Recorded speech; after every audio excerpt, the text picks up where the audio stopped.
Buggy the Clown might be one of the biggest unknowns in the story right now. His rise through the story might be second to none. No, honestly, think about it. Buggy's rise in the story can actually be compared to that of Luffy and Blackbeard. And I'm saying this with a straight face. You see, no matter how much of a joke he's written as, or the memes that are created around Buggy, his influence within the One Piece verse right now is ridiculous. So what I'm going to do here is recap our journey with Buggy and just how he got here, and also what more I think there is to come in his journey. But before I get started, I'm still on my YouTube journey, so if you want to help a brother out, then make sure you like the video and subscribe to the channel because it will be greatly appreciated. But here goes, because Buggy is one of the very first villains that we have introduced to us in the story. We first run into him in Orange Town, and I can remember that feeling I had at the time, like who is this guy? Because I have to admit it, at this time I was an anime only watcher, and even though this is where Luffy and Nami met, it just felt like Buggy was the real bad guy here. I mean, Buggy showed us that just like Luffy, he had a devil fruit too, and although I couldn't quite understand its power, it looked like it could rival that of Luffy's.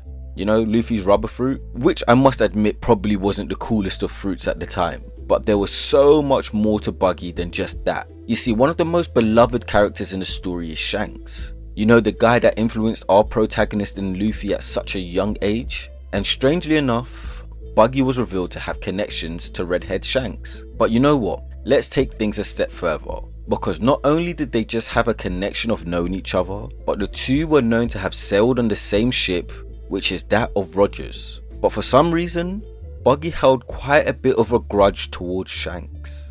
So it's at this point we should really have realised that Buggy was going to be such a key character in the story. But with his portrayal, I'm sure I wasn't the only one that couldn't see it. There's been so many memes on Buggy. You see, One Piece came out in the 90s, and I was watching Buggy on screen at such a young age.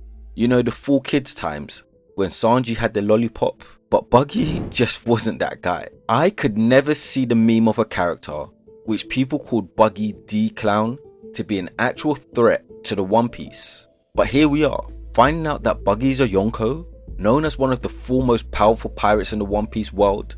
That is just absolutely insane. But if I'm honest, should Buggy's growth be such a shock to us? You see, Buggy's journey did start years before Luffy's did, when he and Shanks were on Roger's ship. So if you just think about the journey that the Straw Hats have had so far, just imagine what Buggy and Shanks learned spending time with the likes of Roger and Rayleigh and the rest of the crew. Now, albeit we know that Shanks and Buggy didn't go to Raftel due to Buggy being sick and Shanks staying behind with him, but that's not to remove from his journey. So what more should we know? Well, upon Roger's execution, Shanks looked to start his own pirate crew, and Buggy refused to join Shanks, stating that he would start his own, and has evidently set his sights to hunting for treasure. But why would Buggy do that? Buggy set up his crew in what we know now to be the weakest of seas, being the East Blue, and although he may have felt like he was the big bad boss on those seas, he was ultimately defeated by Luffy, even though it appeared that he was getting himself ready to enter the Grand Line, as he had located himself a treasure map, or should I say a map of the sea. And if I remember correctly, I think he set out at around chapter 100, maybe 101. I mean, I think it was the time where the Straw Hats also set out, and it was during the Reverse Mountain arc, or just the beginning of that.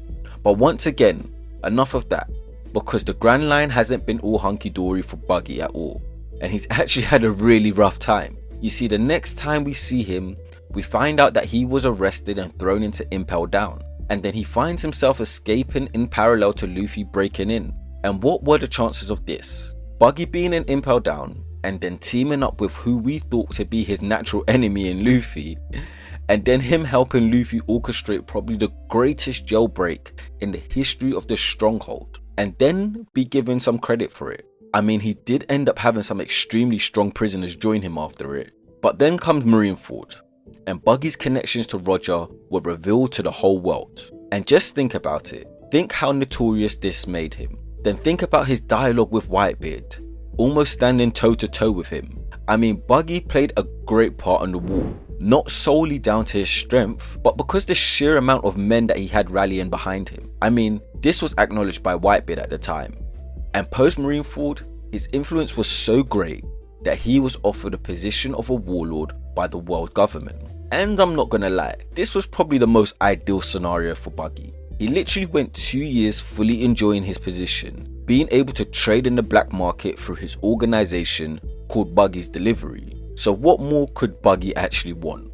Well, just like that guy in that meme says, tough times never last. It appears that the good times don't either, because due to Fujitora's influence, the warlord system was abolished, and the Marines sent out a fleet to capture Buggy, which included at least a vice admiral, and we just never knew, or we could never see, how Buggy would escape that. But escape he did, because it's now been revealed to us that evidently Buggy wasn't captured, and that he's even excelled further, because just like his former crewmate in Shanks and former rival in Luffy, Buggy has now become an emperor.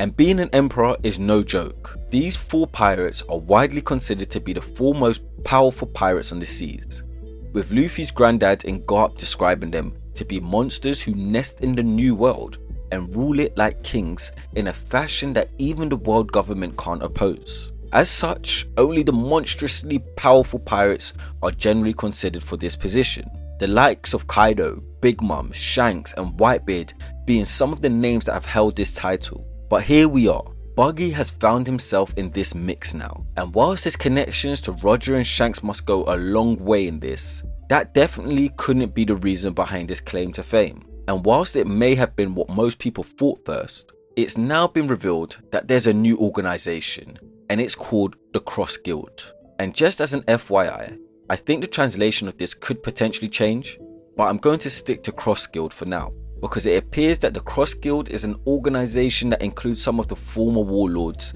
that have formed together, and it includes the world's strongest swordsman in Mihawk, and another broken character that we were introduced really early on to in Crocodile. And it appears that Buggy has been considered the leader of this organisation. So what exactly does this organisation do? Well, it puts bounties on Marines' heads, kind of like an Uno reverse card.